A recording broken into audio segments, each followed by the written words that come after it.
My name is Christopher Saunders, and this is a special edition of the Connecticut Sports Talent Show, the top female performer of the week. I'm pleased to have on Gianna Ian Quinto, Danbury softball player, shortstop, can play second base as well. She's a senior, and she'll be going to Hofstra in the fall. Gianna, thanks so much for being able to come on. Thank you for having me. First and foremost, how's everyone with yourself and your family during the COVID-19 pandemic? At first it was a bit of a struggle. It was very upsetting when we lost our year last year, high school season. But I was fortunate enough to be able to play with my club ball team still. We weren't able to travel. We were supposed to go out to Colorado, which stunk because we couldn't go out there. Obviously, limited travel. So we played more around like New Jersey and New York. So I was very happy to be able to do that. But in the beginning, it was a bit of a struggle, but we're doing great now. So. Now, going back to that just for a second, because I like to talk with players and such who lost their spring season, kind of like what happened with football this past fall. How difficult was it for you? Because you had realistically more time than I think you've ever had to kind of really work on your craft. So how was it mentally on you with that extra time because of the COVID-19 pandemic? Well, the first few weeks, I was very, very, very upset. I love the sport more than anything. It keeps me grounded. It's my go-to for anything, especially when I'm upset. I'm like, let's go play softball. It's my go-to. I love it. But I think actually COVID helped me out a lot in a way. I became a lot more disciplined. I used to have a bit of a problem with time management. So it really like taught me how to manage my time better. I began working out really early in the morning, then doing my schoolwork, and then I was able to do whatever after. So I was able to work out more. We have a place called Coastal Connecticut Athletics around here. So I was able to go there and work on fielding. So overall, it just gave me more time and taught me time management. Do you think if it wasn't for, and I hate to say this because it makes it seem like the pandemic was this great thing, it wasn't. We all know that. But Right. do you think because of the pandemic, like you mentioned, it forced you to kind of have to mature a little bit quicker than maybe you would have if it didn't happen? I think overall, I think in a way, yes, it did help. It taught me a lot of discipline and time management. I did have a lot of extra free time on my hands. So without it, obviously, I would have gotten ready. My goal is to start next year. So I'm going to work my butt off. I'm going to do everything I can do. So that's not to say I wouldn't have started doing it if COVID hadn't happened. But I just think with the extra free time, it really helped. Now, how was the summer? Because I know with that being and you not having the reps, there must have been some rust, no?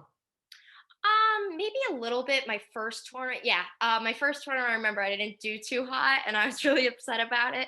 But I was like, it's the first tournament. It's okay. I was working hard, so I knew it was going to come together. And the next tournament, I did from what I remember, I did great. So a little rusty the first tournament because it's all about seeing live. If you don't see live pitching for a while, it could be a little tough because it's just seeing something coming in, and it's completely different from front toss because it's timing, it's spin, it's everything. So it was a little hard the first tournament, but after that I was fine and I was working, so that helped a lot too. Well, I couldn't agree with you more. I remember when I was playing college ball, I would go a couple weeks, just to take my, get my arm a little bit of a rest before I go into summer ball. And to go from the end of the season where, at the end of the season, you've been throwing a lot, and then you take that couple weeks and then you go to summer ball, it's like, it's almost like you didn't throw for 3 months, 4 months. Right. I think to kind of get yourself back into it again, and I understand how competitive you are, but I think getting that first tournament out of the way, maybe to me, and you can correct me if I'm wrong, but it kind of allowed you to get the wheel moving a little bit. Absolutely, yes. And over the winter, actually, when I was working, we didn't see any live pitching in the winter. So again, I wanted to get ready for high school ball. At the place I go and hit at, the owner has the hack attack machine, which is like probably the best pitching machine. It throws like every pitch, but he didn't have the softball attachment. So I was like, you know what? I need to see some sort of live pitching. So I set up the hack attack machine for the baseball attachment because that's all he has, and I was hitting baseballs the entire winter, and I broke, I think, two bats. But I was like, you know what? I need to see it. And I cranked it up to 80, and it was great that I was able to see fast pitching. So, I like that. The hack attack sounds yeah, like I love it. Jeez, that's pretty cool. I like that. Now, real quick, as far as I like the summer aspect because I feel like that's something can kind of really kind of keep you going. When did you feel like that you were comfortable, where you felt like, okay, My swing is where I want it to be. Even if you weren't hitting the 800, 900 per week that I know you like to hit average wise, where did you feel like, was it the second tournament, the third tournament? Was it during a game? Tell me about I think it was probably kind of a progression. Probably the second tournament because after the first one, I was like, you know what? I haven't seen this in a while. I'm gonna be good. I'm gonna have confidence. I'm gonna let this go. I'm gonna be good. I know what I'm capable of. So I think the second tournament, I got better and better with each at bat. I made the adjustments, and I think that's where I was like, you know what? I'm fine. I'm good. So it. Okay. And the pitching, was it, did you feel like, because I know obviously, again, going back to the whole tracking the ball and seeing it through, kind of like with Derek Jeter. I mean, are you a Yankee fan, Red Sox fan? I love Derek Jeter, Yankee Okay, so fan. you know Big what time Jeter Yankee used to fan. do? He would track. You see it all the time. He would track it when he was playing. You know what That's I'm saying? exactly what I do. When I take Yeah. a pitch, I follow it back. Well, because you just want to see, and a lot of hitters, a lot of Right. people don't do that, but it works depending on who you are. But the reason why I say that is, did you feel like you were kind of working your eyes at the same time? Yes. And for me, I actually like faster pitching. I'm not a huge for slow pitching. I have those quick hands, and I like that faster speed. And plus, the faster it comes in, the harder it goes out. So I also love that aspect about it. So yeah, like I just said, when I take a pitch, I've done this since I was probably like 7 years old. I follow it back. So I really try to read the pitch, and something I've like really learned and have capitalized on is reading it right from the wrist. If you read it from there, you can pick up if it's going to be a strike or not. And sometimes you can dictate the spin. So you could tell, or not dictate, but tell what the spin is going to be. So, Now, when you entered Danbury High School, I know we're going way back now. I know we're going forward. Now we're going back even more. Your freshman year, were you immediately a varsity player on the Danbury softball program? yes, I made the team and I was so excited. I was me, he took me and Trinity Santiago. We were the only two freshmen that made varsity. Oh, really? Yeah. Oh, wow. So that must have been like, I mean, again, I can only imagine. I know older players typically handle things differently with the younger players, but were they welcoming? Were they like, oh, this is competition. We got to be on top of our game? How was that? The majority of the upperclassmen, the majority of the team was very welcoming. We had a couple great captains, and then there were some who I felt didn't lead in the way they could have. But for the most part, it was welcoming. We had some great captains. I made great bonds with them, so it was awesome. And how was your freshman year? Because I know for some players, I was talking to a player a couple weeks ago from St. Joe's who was the top female performer of the week, and she told me in her first at bat, she was seeing pitching and she was like, "Oh, they're really fast. They're pretty good." But then her natural talent kind of just oozed, and it kind of allowed her just to be able to produce, and she's been great ever since. So how was it for you?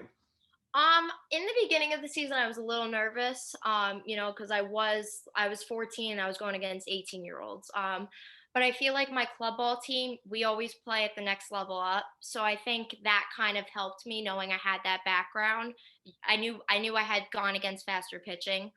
So that helped confidence wise. And then I actually worked my way into the leadoff spot in the lineup, which was awesome. So I think maybe the first like couple games I was a little nervous, but I think I eased into it pretty well. And knowing I had that background, it made me even more confident. So it sounds like to me that the first couple games is where you kind of got comfortable and the game started to slow down for you. Yes. Okay.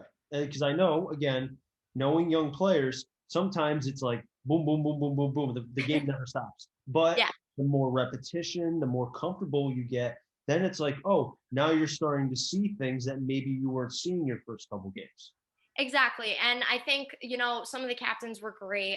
Like I said, I built great relationships with them, and knowing that they were always supporting me and they had my back made me even more comfortable, and that they thought I was good, that made me more confident too. And I think this game is a game of confidence. If you don't have a good mindset, you're not going to do well. It's really a mental game. So knowing that they knew I could do the job, it made me even more confident and more comfortable.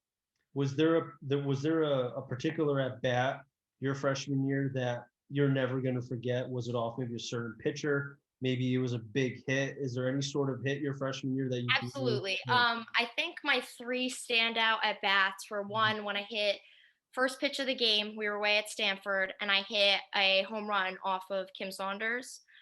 which was awesome because it's not very common for players to hit first pitch of the game a home run. So that was awesome. I also hit the walk off against Ridgefield, who's always been one of our rivals, and then we went against Joel Barlow, and I think we were down. I think it was tied 2-2, and I hit the walk off against Barlow. And that was my at bats freshman year that really stood out to me.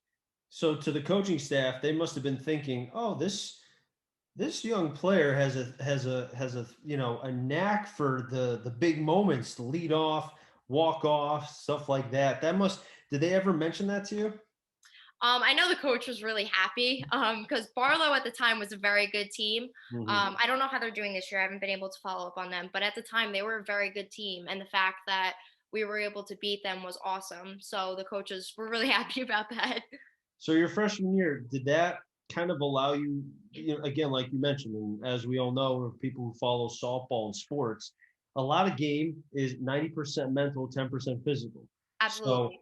do you think because of this success that you had, knowing that the hard work you put in that, it's like, okay, I'm doing something right, then you can carry on. Rather than if you struggle, then it's going back to the laboratory and having to redo everything. Absolutely. And I think because of freshman year and because I was so young and able to hang in with these 18-year-olds, I think that gave me even more confidence. Like I knew I could fit in, I knew I could do it. So, So what happened as far as the sophomore year was concerned? sophomore year was pretty good too. I don't remember if I had any outstanding, like there wasn't like my freshman year I remember because it was freshman year, I was so Mhm. young. Sophomore year was pretty good too. We had a good team for the most part. So Okay, interesting. All right. So when did Hofstra start to become? I know I'm sure they weren't the only school looking at you, but when did that like when did you start to think before we get into Hofstra? When did you start to think that hey, I could play softball at the next level. I have the talent for it. well, I had the dream at like 6 years old. I want to play college softball. That was my dream. I used to watch, Florida Gators on TV, Alabama, and I was like, wow, I really want to play at this level. So when I first started playing, I started at the age of 5. I got into t-ball, and then I played on our local team in Danbury, and I think I was like 8 years old, and it was the 10U team. So I was playing with girls 2 years older than me, which at that age is, a big difference. It doesn't seem like it now, but at that age, it's a big difference. So, and I struggled a bit like in the beginning, my first year. And then as the season went on, I started doing better because I hadn't gone against, other travel teams. I was just playing rec ball. And then my second year of 10U was when things really kicked off. And that's when my talent really took over. I started working even harder. I was like, I love this sport. I want to be the best I can be. So that's my second year of 10U, things really kicked off and I was pretty good for the area. Um, and that's when I knew I was like, hey, I'm gonna keep working hard. I'm gonna keep bettering my game. I'm gonna help out my team in any way I can. And that's when I knew I was like, I'm going to play in college someday. And So how was the recruitment process with the variety of schools that I'm sure you were able to kind of like pick from and see and talk to and such? Like, how was going through that process? Did it feel like it was, in a lot of ways, I understand it's a lot of work to go through that process of talking with coaches and emailing and such, but you had to feel like in some ways you were rewarded for it because it's supposed to be a joyous time, but also it's a hectic time. Kind of like if you're looking yeah. for a house or looking for whatever, like a car. You know what I mean? Yeah. Well, I started looking at Hofstra in seventh grade, and I actually, Sarah Mikulowski played at Hofstra, and she, at the time, coached around here when I was in like seventh grade, and I got private lessons from her. So she was like, hey, why don't you check out Hofstra? So I was like, yeah, sure, like I'll do it. So my first camp, I went to Hofstra, and immediately I loved the atmosphere. I knew this was the school. I knew that was home. When you walk on campus and you're like, wow, this is home. I knew it from the moment I stepped on. Um, so yeah, and at the time they were recruiting girls at a very very young age. I think it was my sophomore year they put in the rule where you can't recruit until junior first of your or June 1st or September 1st of your junior year. Which in a way is good because like Florida was committing girls in sixth grade, which in my opinion is a little ridiculous. But So yeah, so it was like not a race to be committed, but you wanted to get committed sooner rather than later. So I also looked at a ton of other schools, but I knew Hofstra was going to be the one, and I committed there in ninth grade. So Florida was looking at softball players in sixth grade. Yes. Well, Yeah, I don't know. Like to me, you don't know if you're going to play softball in a couple years. So I mean, I know the SEC is like big when it comes to their sports, football, especially football. If you're from Alabama, football is right. God, you know. But just that's crazy. Sixth grade. Yeah, you're still. I feel like you're still a baby. You just graduated elementary school. I mean, I get it. If there's a young softball player who's like who you see is going to be talented, okay. But Right. I don't. And now looking at it, I even think like I'm happy I committed, and I love Hofstra. But even like looking back, I'm like, wow, I was really young, even ninth grade. I was really young. So in a way, especially for these athletes, and especially after COVID, it's a good thing they put in this rule because they have more time now. Oh, 100%. I think you want the athletes to enjoy the time of playing the sport and not Yes. having to worry about at 10, 11, 12 years old having to talk to somebody like already you're in college. Like that's Right. Right. yeah, that's I'm still scratching my head on that. That took me back for a second. Holy I cow. know when we saw that, we were like, what? Yeah, exactly. But I So, mean, I've heard as far as from the baseball landscape, I've heard from when major league clubs sign international players, they know that they're talented top ones at like 14, 15. But right. there's a difference between when you're looking at the talent side from one and then from another. You know what I'm saying? Yeah, and I think your talent could peak, and especially like you don't Exactly. know kids like worth ethic. I mean, yeah, they're in sixth grade. You could see they're a hard worker in sixth grade, but 2 years down the road, are they still going to be the same person? So we were a little shocked about that. Exactly, because they could get taller, fatter, wider. I mean, it just all depends. Exactly. Everybody's different. Exactly. And then the NCAA, after I think Florida committed like two or three girls, and then the NCAA was like, no more. So, which in a way is good because it was getting younger and younger. So, Yeah, good for them. I'm glad they stopped it at least. So yeah. let's get back to you a little bit because that's hence why you're here. So Hofstra, that was the school. You loved it. Do you think that that kind of allowed you to enjoy the remaining years at Danbury because now you weren't stressing about where you were going to go to school next? Oh, absolutely. I think, and going from camp to camp, it's stressful. Like I looked at NC State, I looked at ECU, I looked at Fordham, I looked at other schools too, but those are just, three. Mm. Um, it's stressful because you're like, I have to do good at this camp. I really want to do good at this camp. So it's stressful. And I knew once I committed, a huge relief came over me. Like I was like, I still have to work hard. I still have to perform well, but I can relax now. I know I have a home now. So it was definitely a relief.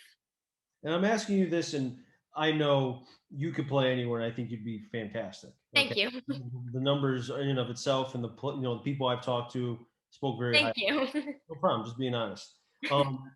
When you were going to these showcases, did you feel like you had to do because you and I just talked about prior to coming on and starting the interview about how the game is changing, the lofts in the swing, the going for the downs, trying to hit home runs. Did you feel like that you had to do more because there were other players who maybe were a little bit taller, a little bit stronger, that could do more than you could, that was, I guess, more attractive to the present game right now?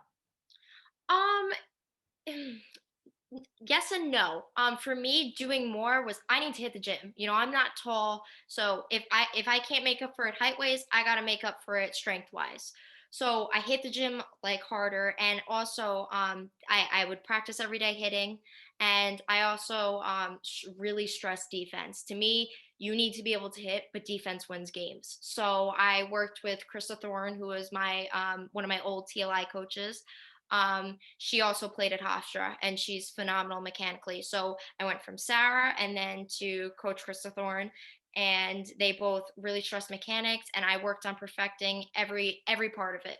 So that's how I would make up for it. Really, to me, that the coaches that you've had around you as you were growing up, it's one thing to be given the tools and not be able to build the proper house and have it leak and have all these holes. It seems like to me with the coaches that you have had, they gave you the opportunities, but you putting in the extra effort and wanting it. That's the biggest thing. Wanting it is why you're at where you're, where you're at right now or will be in the fall. Absolutely. I remember that like when I would go to privates, my coach would drill ground balls at me, especially at third. You need to have good reaction. I'd be like, okay, hit it harder. Um, but I knew if I didn't like the way, like to me, I have to end perfectly. I have to end on a good note every time. If I didn't like the way I was doing, I would spend an extra hour there, and they wouldn't mind, and they would help me. And I can't appreciate that enough. But I would be like, no, I need to nail this backhand. I need to end on a good note. So I was always striving for greater. You know what? Stick to that. As long as you keep that, I can see you doing great things at Hofstra. Thank you. So senior year, we're fast forwarding. Senior year now, you find out you're going to be able to play softball. Everybody's jumping for joy, jumping all the way to the moon. The CIAC says you guys can play. How difficult was it because it went from 0 to 60 just like that, and all of you had to be ready to play so quickly? Personally, I don't think it was very difficult much at all.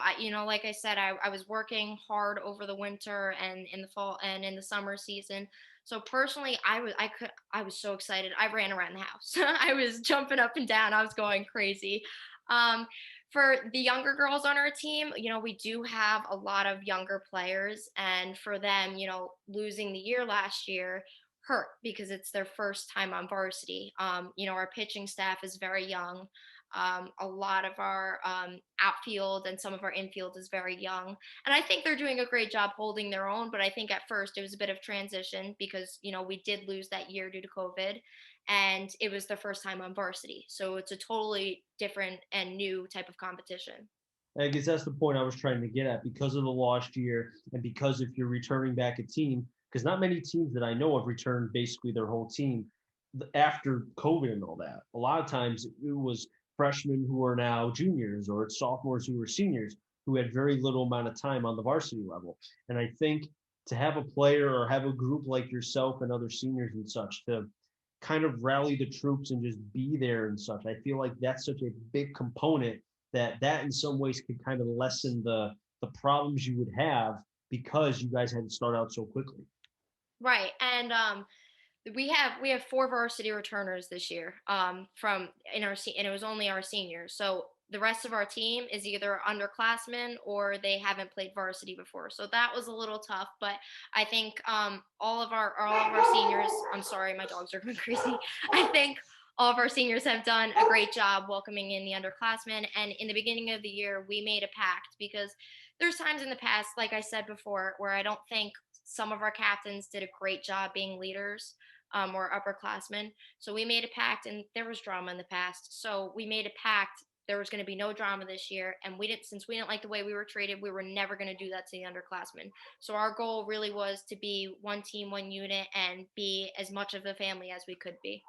And I could see the family. I mean, it sucks I can't see you guys play because other duties I have and such. But I see it on social media. I see what the Danbury softball Twitter posts. I notice every game they post a picture of a player home run ball or something like that. And I tweeted that actually at Danbury a couple of days ago. I find that very cool just because it's another way to engage not just the people who can't go, but it allows the players to get a little bit more spotlight because as we know Twitter, social media could be your best friend or your worst enemy. Exactly. And I think we have a pretty good team, but we're not one of the top teams in our conference. So I think, a lot of our players and we do have some really good players, don't get recognition. So exactly what you said, Twitter is really a good outlet to showcase yourself or showcase your players that have done great. So And that's why I do this podcast. I started it back when the pandemic first started and try to promote players as much as I can. You have one player too, if awesome. I remember right. She mashes. I can't remember her name. She was just posted, I think, yesterday. Reagan Lawler, she's a Yes. sophomore. She's doing phenomenal. I couldn't be prouder of the kid. He looks like I would not want to throw her a fastball anywhere around the box. Yeah, she's getting all over it. You know, she saved us our Greenwich game. We were tied, and she hit the walk off home run. She hit a home run against Trumbull to put us up. So she's holding her own, and she's also our third baseman. So I'm on her on the left side of the field, and I'm very comfortable with her there. So we have a great chemistry there. That's awesome. A little bit of a kind of, I mean, it stinks that you're leaving after this year, but imagine if you had one more year, especially the third baseman, that left side, Danbury would not have to worry about. Right. Yes. That's pretty cool. That's awesome. So I really do appreciate you coming. I do have one more question for you real quick. As far as going forward for the remainder of the regular season and hopefully if you guys can qualify for states, what can people expect from the Danbury softball program the rest of the way? Um, just overall, we're gonna come out and give it our all. You know, we are a good team. Like I said, we're probably not one of the best in the conference, but we're gonna come out and give it our all. You know, I think Trumbull thought they were gonna walk out all over us the other day, and we proved them wrong. You know, we put up a really good fight. We were screaming until we had no voice in the dugout. We were going crazy. So, and I think this year, because we have such a good chemistry among all of our players, I'm very sad to leave. I love this team. I think this is honestly the best team, especially chemistry wise, out of my 3 4 years being here. But I think we're all about, we want to do well. We want to give everything we can to our team, leave everything out on the field, and just give everything our all. I wish you all nothing but the best of luck. I mean, how many games do you Thank guys have you. left? We have one, I think, regular game left, regular season game left, and then we start FCX and states. Oh, yes, I forgot. You only need 40%. So you guys already made states. I forgot. My apologies. So you guys did make states. So that's great. So hopefully, I know you're in, the FCAC. That's tough. Double L, even tougher. But who knows? I mean, if anybody, like you said, Trumbull came in and thought that they would wipe the floor with you, nope, different story. So who knows? You could surprise. I mean, I saw a team a couple years ago. I think it was Hand. They had like 8 wins. They won the whole dang thing. So Yeah. it can happen. It's happened before. Absolutely. And I think our entire team has a drive to win, which is awesome because sometimes that's hard. So the fact that we have a drive to win and like I said, the chemistry brings us all even closer. We all work really well together. Like I said, me and Reagan work great on the left side of the field. Our second baseman's one of my best friends. So we have a great up the middle duo. Our first baseman also very close with, and then our catcher is doing a phenomenal job behind the plate. So, and our outfield's pretty solid too. So our entire team works really well together. So, and I'm hoping we can go as far as we can in FCX and states. Well, I'll be rooting for Danbury as I do with the football Thank program, you. the basketball program. There's something about Danbury. I like the athletics and just everything there. I wish you all nothing but the best of luck. Stay in touch and let me know how the season goes as far as the rest of the way. Thank you. I really appreciate it. No problem. I'll wrap things up here in the Connecticut Sports Talent Show. So until next time, stay safe. Remember, CT stands for Connecticut Talent. I'm on a journey to find them all. Enjoy the rest of your day, everybody. Be well.